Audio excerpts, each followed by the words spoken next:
paz. Foi o nosso presente, né? Hoje, pela manhã, eu recebi esse presente.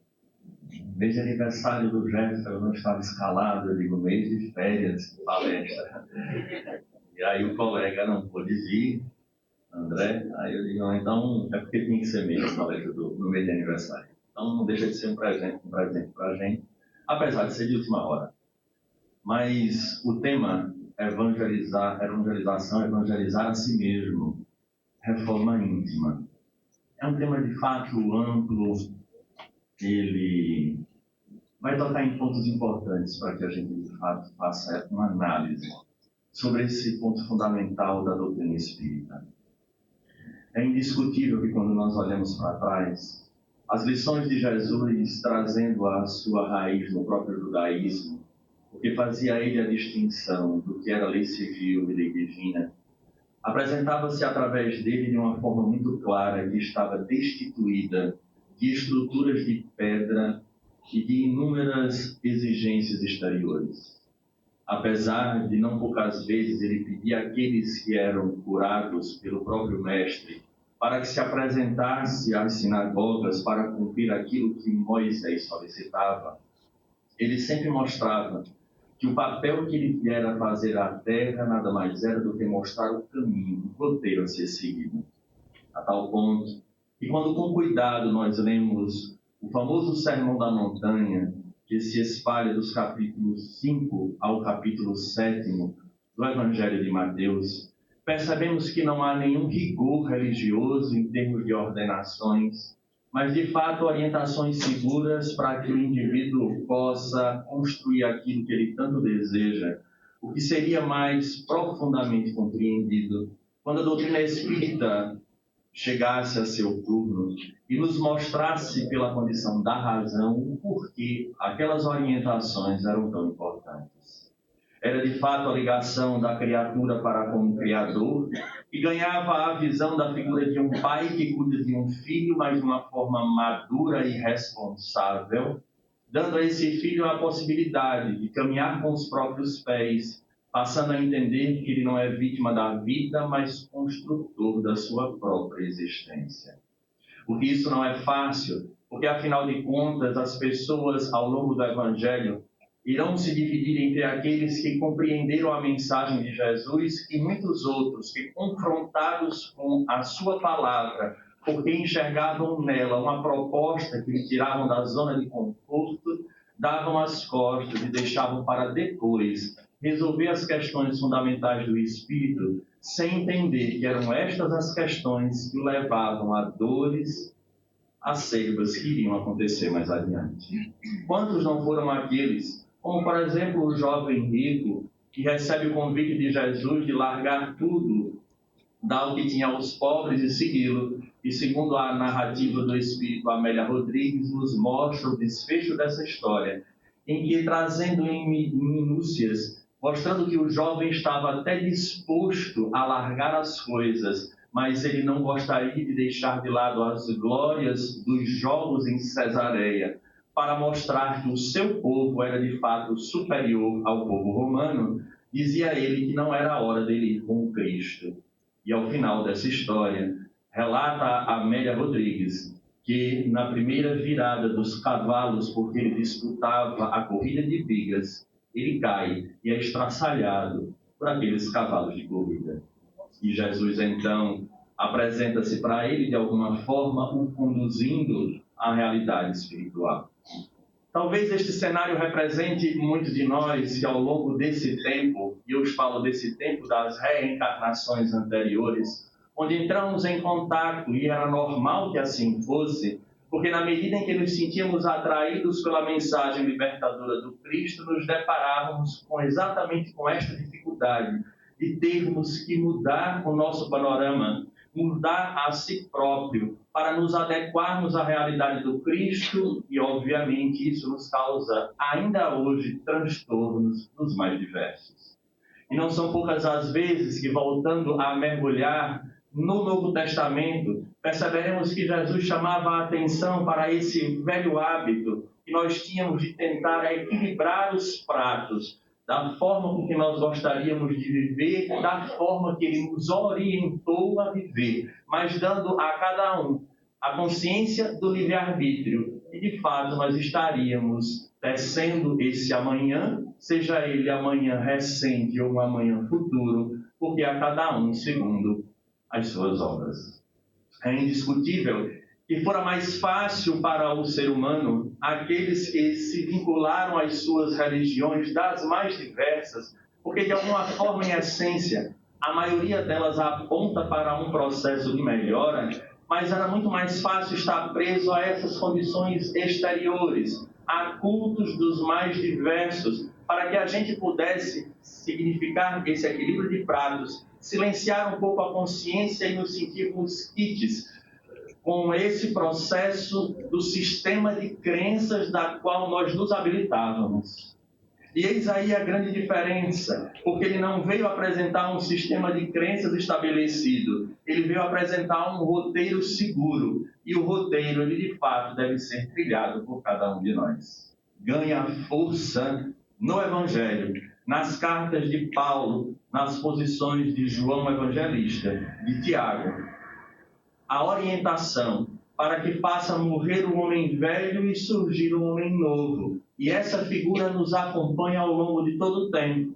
Quem tiver a curiosidade de pegar o Novo Testamento, perceberá que é muito comum isso fora transformado também numa ritualística, onde as pessoas se prendem ao fato de que no momento em que nós nos batizamos, estamos agora entrando na água, levando tudo que há de negativo do homem velho, e aquela água representa o lavar do pecado, o sair da água ao homem novo. É sempre a ideia de morte e renovação. Morte e renovação. A grande questão é o que é que nós estamos fazendo, de fato, dentro deste processo aparente de morte e renovação. A pergunta que nos cabe, uma vez conhecendo a doutrina espírita, que nos fala sobre reencarnação, porque nós somos tão tardos em fazermos esta reforma íntima, nessa evangelização de si mesmo. E talvez seja esse o nosso mote da tarde, tentar entender aqui neste momento, de forma coletiva, por que nós somos tão tardos. Porque muitos de nós aqui não estamos tendo a primeira experiência no universo cristão nessa existência. Talvez a primeira como espírita. Mas a base dessa orientação, ela vem desde lá. E por que nós demoramos tanto para esse processo de reforma íntima, da evangelização de si mesmo? Talvez comecemos pelo início da palestra, do tema, melhor dizendo, evangelização de si mesmo. Talvez seja a grande problemática. Quando nós vamos avaliar nosso processo evolutivo, social, antropológico, perceberemos que saímos daqueles clãs. E da mesma forma, trouxemos uma pauta inúmera de condutas que deveriam ser obedecidas para que a coletividade sobrevivesse na ordem. Isso é natural que acontecesse. No entanto, nós transferimos isso para o contexto religioso, onde aquelas forças extra-humanas também ditavam essas orientações, e a partir dali nós criamos uma pauta muito mais preocupados em obedecer aquilo que se dizia e que se torna fácil para nós obedecer. Para que fique claro o que eu estou querendo dizer com isso, há pessoas que acreditam que vir ao Jefa toda semana, assistir a palestra, receber o passe e tomar a sua água fluidificada, lhe manterá livre, ou como eu já ouvi algumas vezes, de corpo fechado para as influências durante a semana. Não sei se conseguiram alcançar o que falei. Nós criamos mecanismos, mitos, de forma que eu, obedecendo este padrão de conduta, ou este padrão de comportamento que o meu sistema de crença estabelece, eu passo a estar protegido, não necessariamente precisando fazer mudanças no meu comportamento. E uma vez estabelecido isso ao longo de toda a história, perceberemos agora que isso extrapola. E aí vem a sede voraz de querer evangelizar o mundo. E é muito comum nos neo-espíritas termo cunhado por Alisson Guedes, não foi Allan Kardec, acabei de inventar. O neo-espírita, veio por inspiração, né? Por que neo-espírita? Porque eu era nada, ou era católico, ou era qualquer outra coisa, e agora eu sou espírita e sou novo. Mas isso, na verdade, acontece no mundo cristão como um todo, independente do seu rótulo. Nós começamos a ver nesse momento, neste primeiro momento, o maravilhoso, o extraordinário, aquilo que de alguma forma, neste exato momento em que eu esteja passando, talvez por alguma dor, a solução ou o alívio. E eu agora quero levar adiante isso para todas as outras pessoas. E aí vem a evangelização, até porque o Cristo disse, né? Ide e pregai. Então nós começamos com esse impulso agora, querendo colocar de goela abaixo para as pessoas que nos cercam, que é importante conhecer porque isso, e aí começa a dar as explicações, das mais diversas, de acordo com a sua corrente religiosa, não preocupando em vencer a si próprio nas suas más tendências, nem lançar luz sobre as suas sombras, mas aí ele começa com o processo da evangelização do outro. E o tema central do Cristo em nossa vida é a evangelização de si mesmo. Observem que a proposta era pessoal e intransferível. Ele, quando falou com o jovem, ele fez o convite ao jovem rico. Ele não fez para o jovem rico sair convidando todo mundo. Quando ele convidou os apóstolos, ele convidou os apóstolos. E assim ele fez com todas as pessoas que o cercavam, até o momento dos encontros da coletividade, mas sempre orientando para as pessoas adotarem a postura para si. E não para começar a ser advogado, ou melhor, juiz da vida alheia, que é exatamente isso que acontece por um fenômeno natural dessa projeção que nós fazemos da nossa sombra sobre o outro. E eu inconscientemente, combatendo a sombra no outro, eu estou buscando, em tese, combater a sombra em mim mesmo.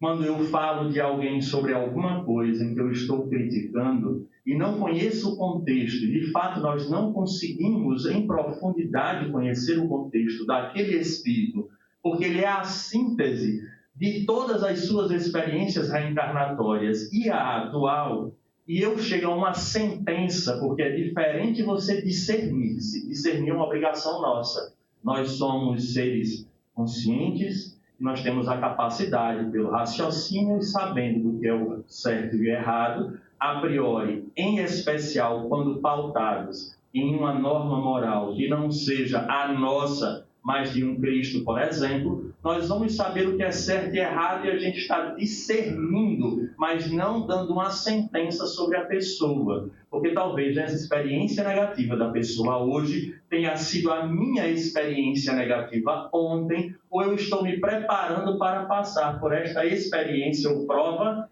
amanhã.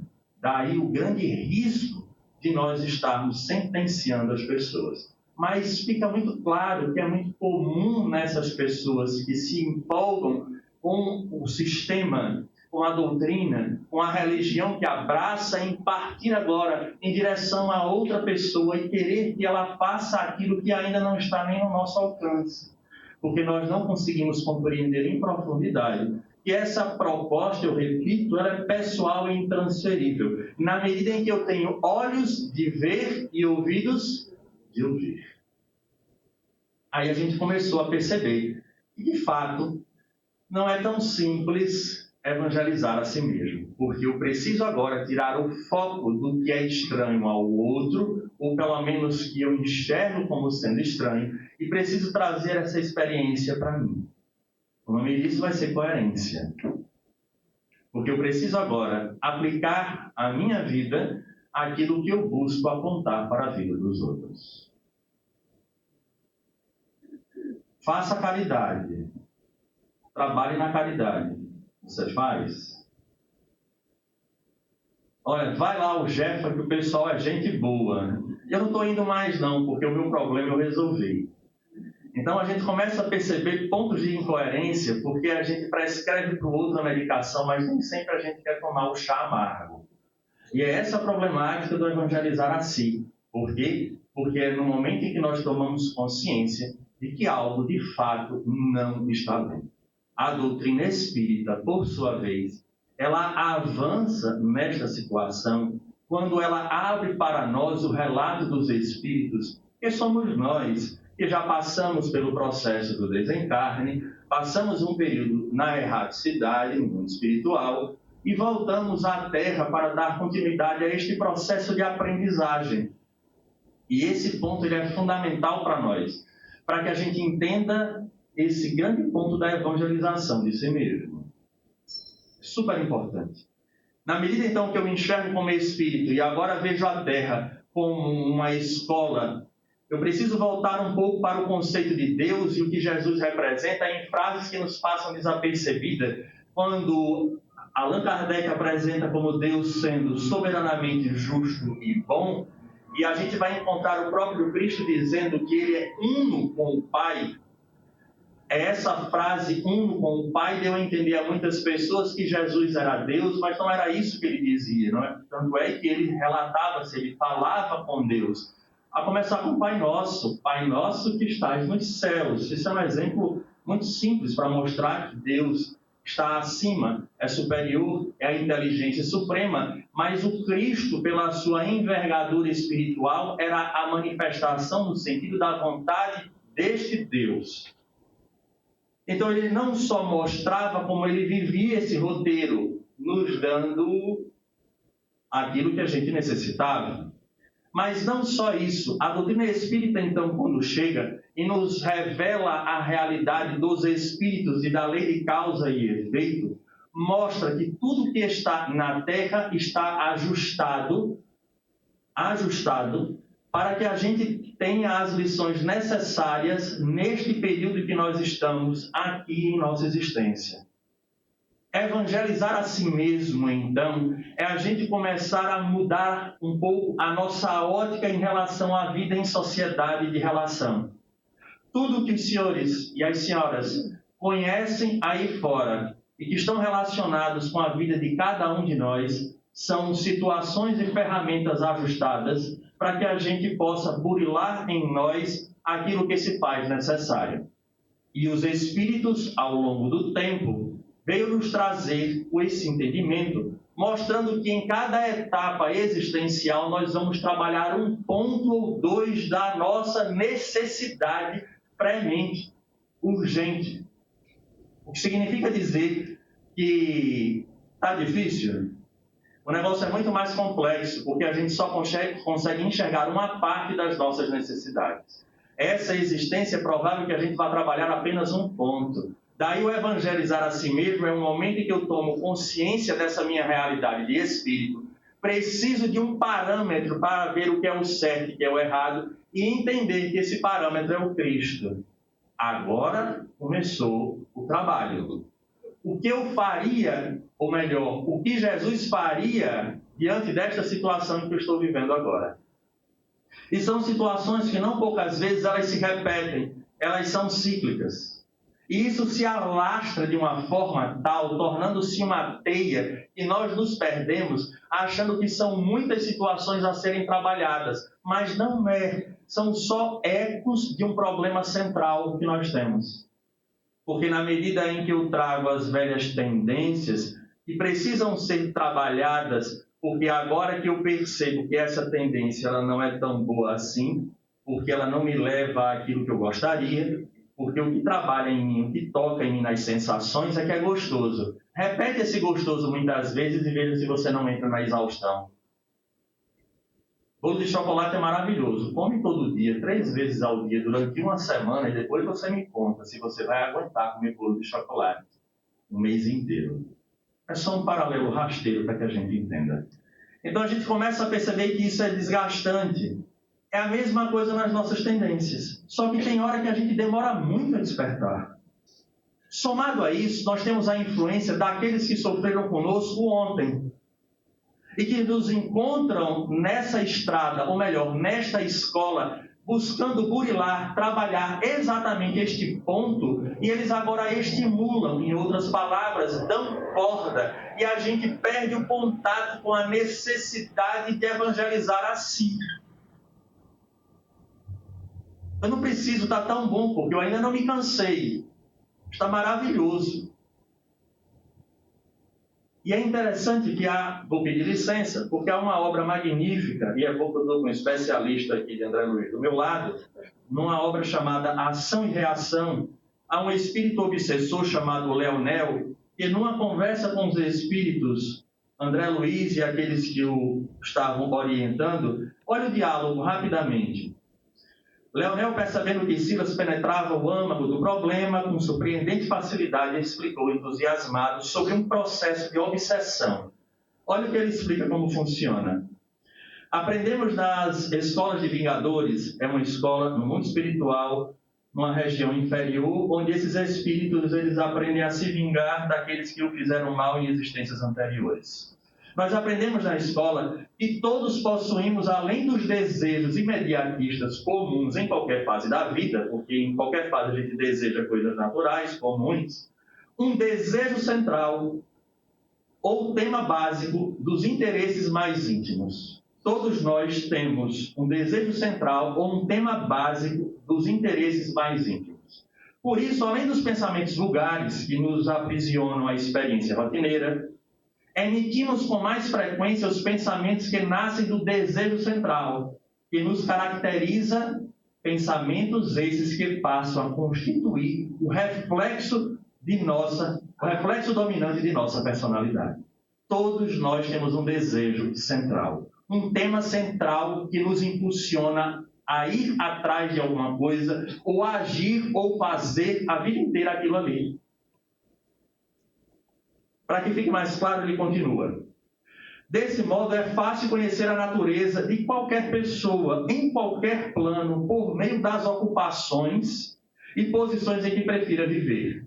Olha que interessante. Assim é que a crueldade é o reflexo do criminoso. A cobiça é o reflexo do usurário. A maledicência é o reflexo do caluniador. O escárnio é o reflexo do ironista. E a irritação é o reflexo do desequilibrado. Tanto quanto a elevação moral é o reflexo do santo. Isso é o obsessor falando, tá? Vejam a aula que ele está dando. Conhecido o reflexo da criatura que nos propomos retificar ou punir, eles identificam a criatura que eles querem retificar ou punir. É assim muito fácil superalimentá-los com excitações constantes, robustecendo os impulsos e os quadros já existentes na imaginação, e criando outros que se lhe superponham, nutrindo-lhe dessa forma a fixação mental. O que é que os espíritos obsessores fazem? Eles complicam? Não, eles facilitam o pensamento distoante da gente. E fazem com que as coisas aconteçam com mais facilidade para agora que eu me entregue com toda a força àquilo que eu acho que é legal. Porque a minha pauta não é a do Cristo. Não é aquela que faz com que eu passe pela porta estreita, mas é aquela que dá vazão às minhas sensações. E, em especial, às minhas conquistas. E elas estão relacionadas ao meu desejo central. E nós somos levados nessa onda. Vai falar de evangelização de si mesmo nesse processo? É difícil. É muito difícil porque é necessário fazer com que esse homem velho morra. E na perspectiva da palavra morte, o que é que vai significar isso? É largar tudo aquilo que nós acreditamos que nos dá alegria e satisfação. Por isso é desafiador para nós, todos nós aqui presentes, ter este trabalho da reconstrução de si, de reformar-se a si, porque nós acreditamos mais nas nossas sensações e no que é imediato do que naquilo que nos prometem ser. Até o momento em que a dor chega e a gente percebe que essas situações não nos dão sustentação para os grandes enfrentamentos. Até o dia que a gente volta, inclusive, para se deparar e entender que tudo aquilo que a priori era problema, não era problema. Era a inteligência suprema, eram os engenheiros genéticos espirituais que prepararam todo o cenário para que a gente se deparasse não com o outro como dificuldade, mas o outro como reflexo da dificuldade que eu tenho em mim. Perceberam? Não que o outro seja a minha dificuldade, mas o outro é o reflexo da dificuldade que eu tenho em mim. Por isso é tão difícil. a gente optar pela reforma íntima, porque eu não vou ter que mudar o outro. E é natural, todos nós queremos mudar aquele que nos causa transtorno, porque eu coloco no outro a culpa da minha incompetência moral. Se eu me irrito, é fulano que me tira do sério. Não sou eu que tenho dificuldade em manter o equilíbrio e a paz, é ele que me perturba.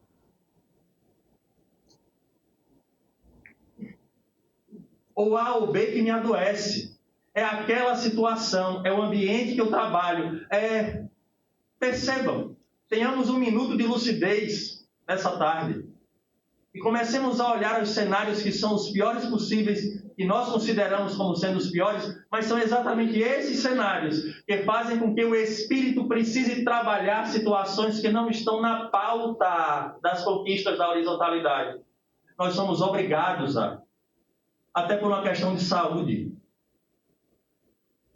de ter o mínimo de paz e de equilíbrio para poder caminhar. Ou eu perdoo, ou eu vou ser escravo deste ódio, deste ressentimento. E eu vou sofrer até depois de desencarnar. Porque isso continua do lado de lá. Porque não é o corpo que tem raiva. O corpo se ressente da raiva, é diferente. O corpo se ressente, mas quem está com raiva é o espírito. E eu queria dizer uma informação que eu sempre gosto de relembrar aqui. Livre da matéria, a intensidade deste sentimento é elevada a N, que é o mais preocupante. Repete, Alisson.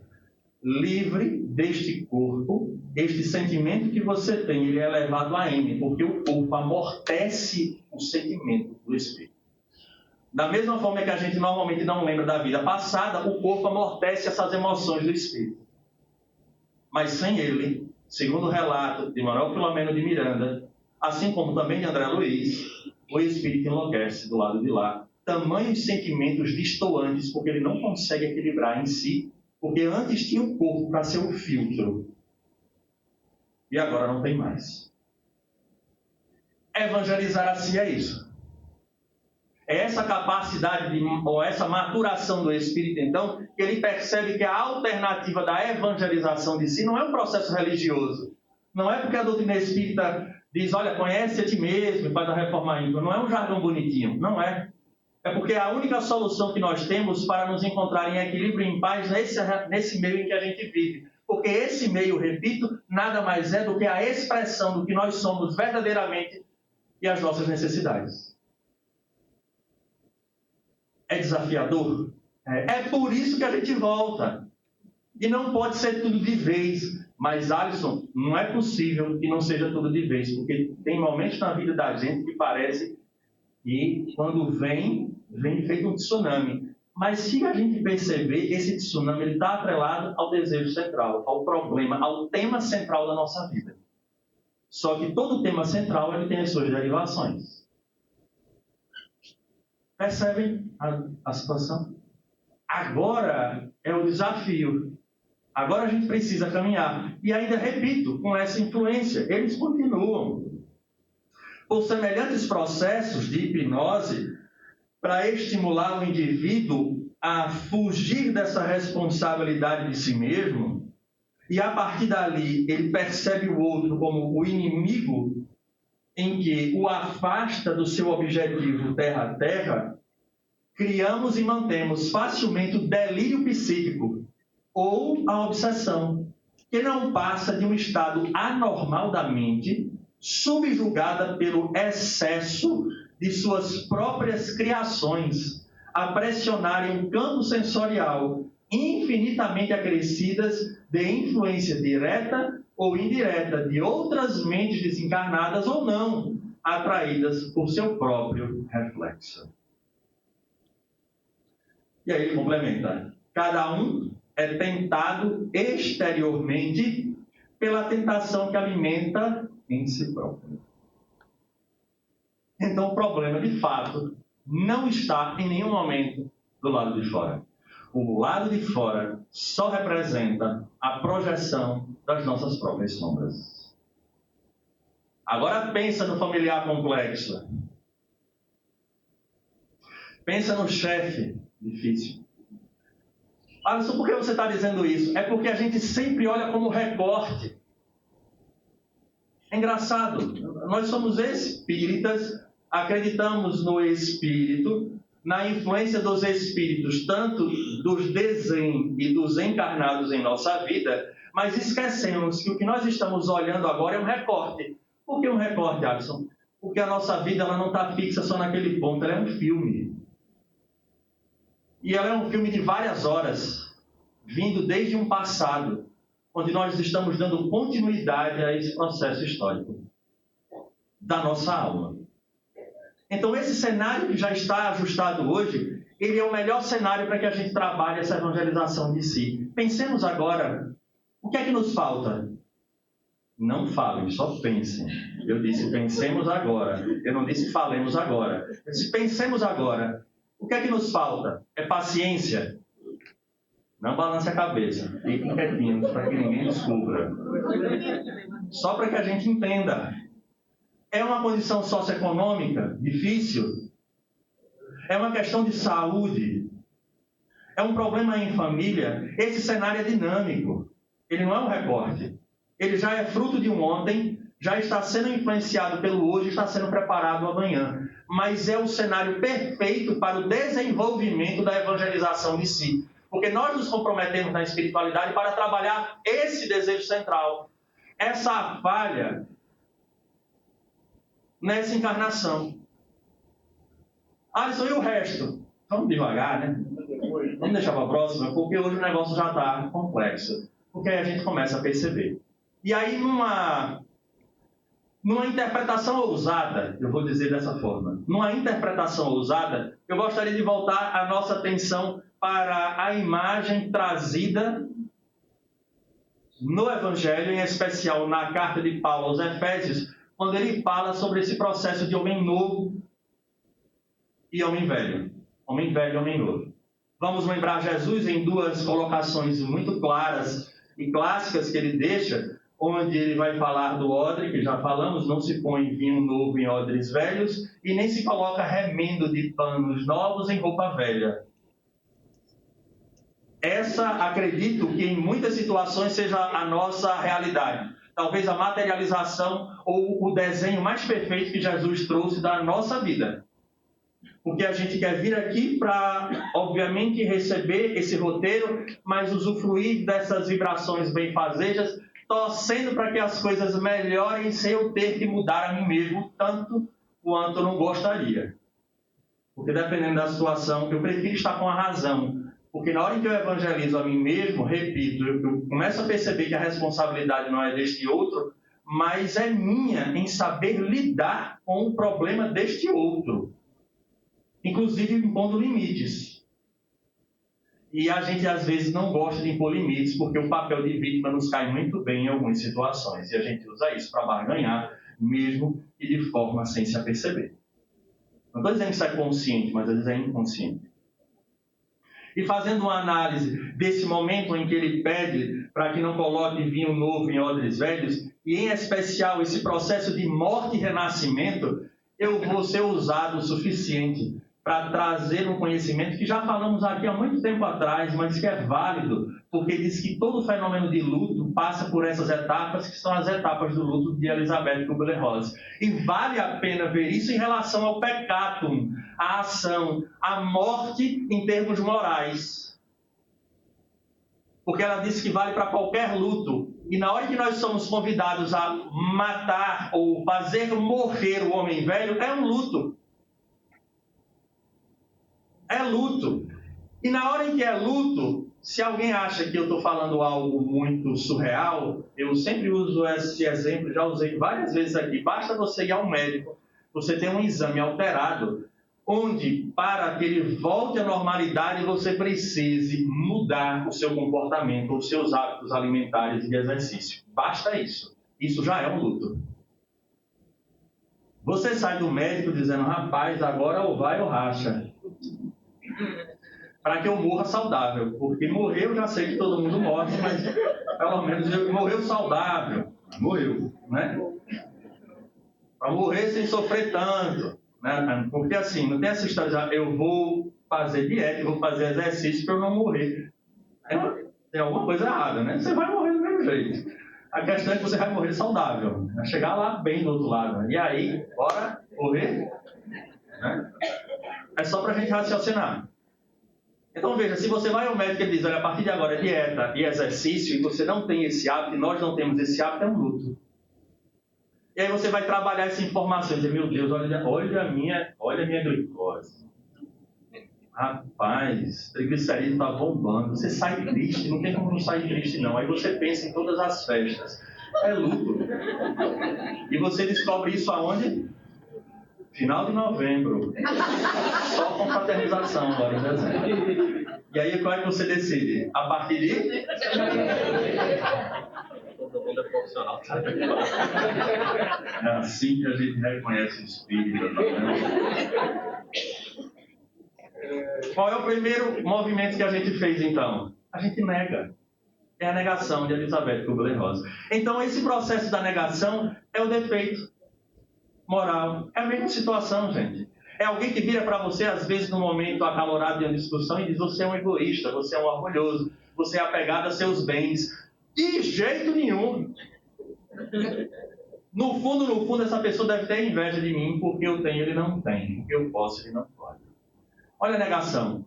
Olha eu tentando não aceitar a minha realidade. É isso que acontece.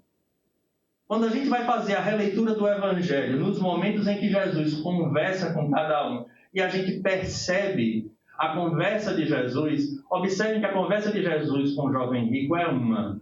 Com o que queria enterrar o pai primeiro é outra. Com Maria Madalena foi outra. Com Zaqueu foi outra. Alisson, o que é que você está querendo dizer com isso? Que na escola terra, a inteligência suprema é tão perfeita que nos dá a possibilidade de que a linguagem que nos chegue seja apropriada para a nossa condição.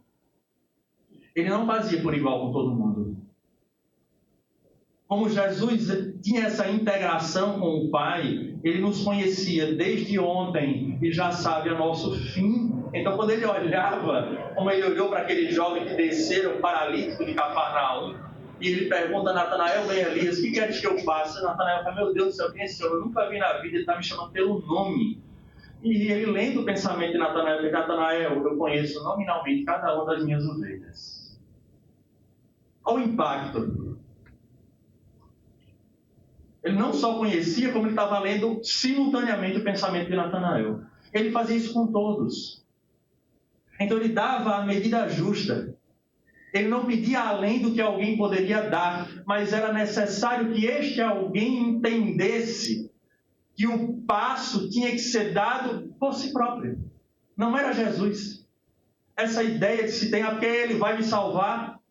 Não, o roteiro está dado, a perna é a sua, o passo é seu. É preciso a coragem do enfrentamento. Quando ele disse ao jovem, vende tudo que tens, dá aos pobres e segue-me, ele acabou de mostrar pelos mecanismos da vida que o problema do jovem era a aquisição e o apego aos bens terrenos e a sua posição hierárquica frente àquele povo. Ele não precisou falar, ele mostrou. E aí a pergunta, o que é que a vida tem nos mostrado? Nesse nosso processo constante de evangelização. Porque nós estamos na Terra no processo de evangelização de nós mesmos, só não descobrimos ainda. Porque a gente vive desconectado, achando que estamos aqui de férias. E não é. A evangelização ocorre constantemente. Tudo é evangelização. De nós mesmos. Veja que lindo a gente começar a entender isso. Pai Celeste, o trânsito ruim que eu pego, a pessoa que fura a fila,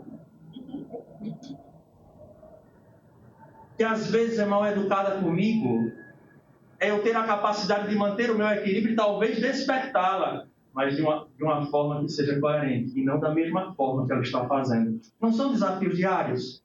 São. É a evangelização de si mesmo. É a reforma íntima.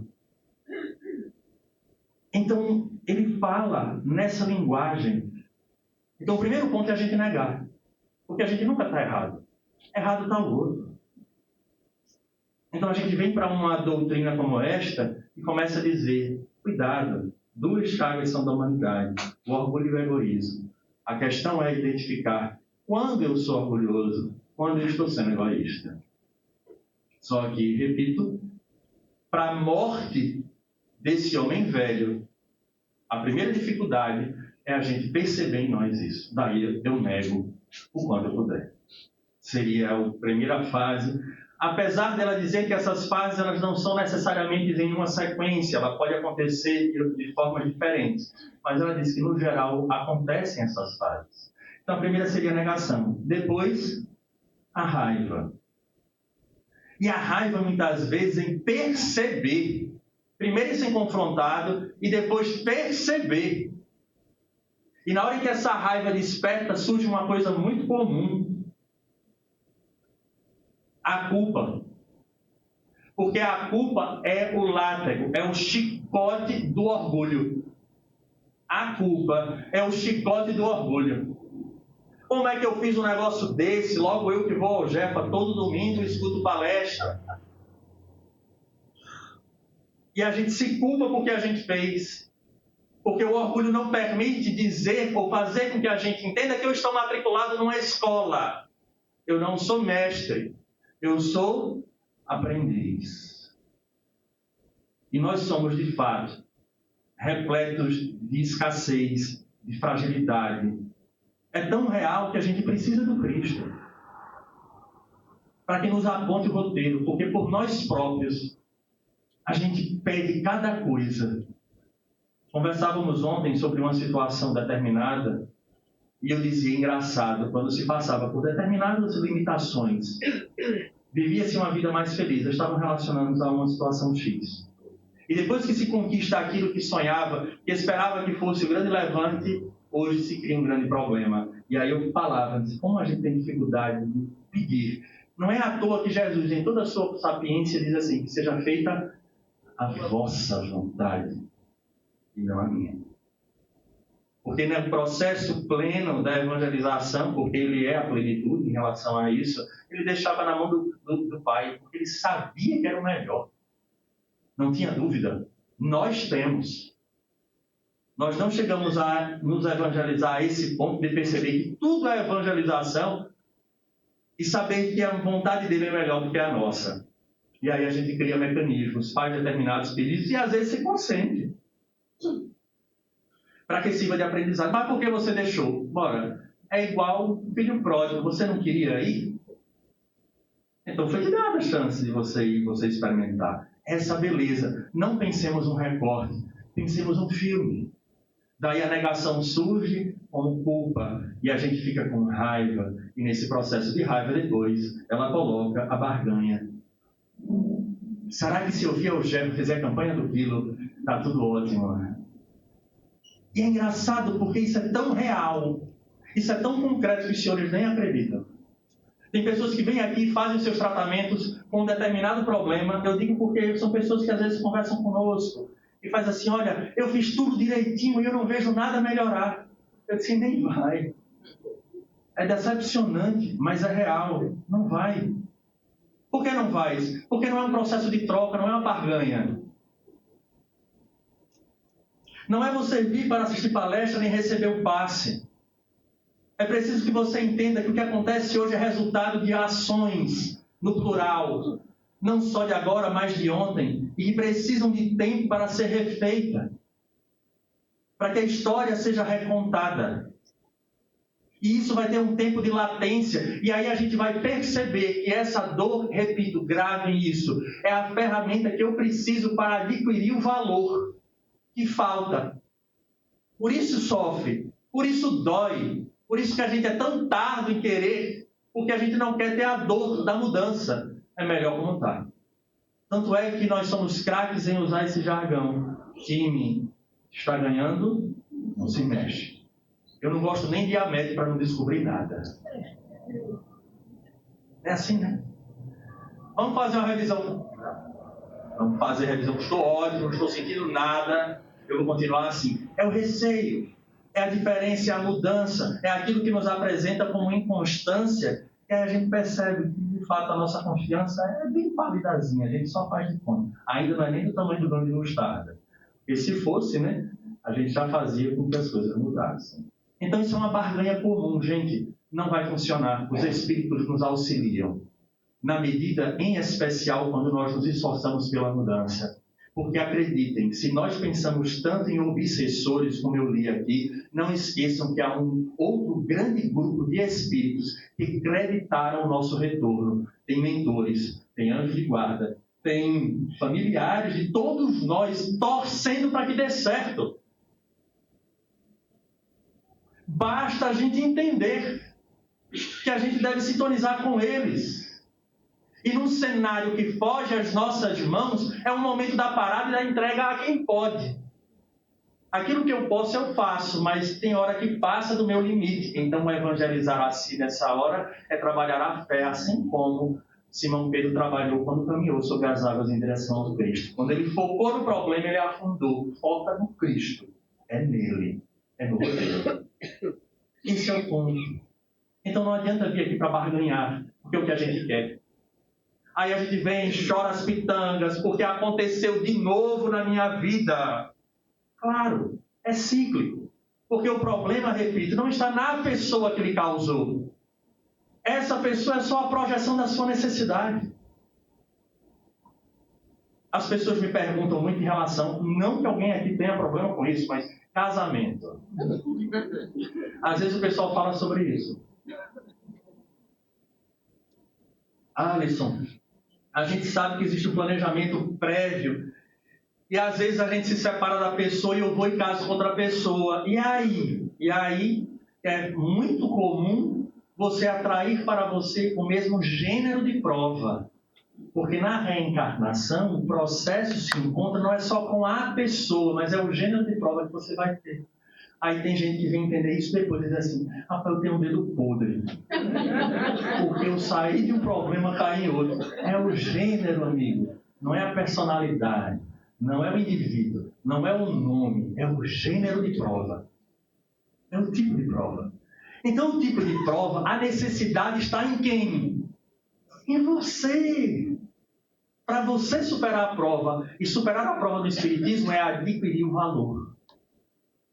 Esse é o ponto.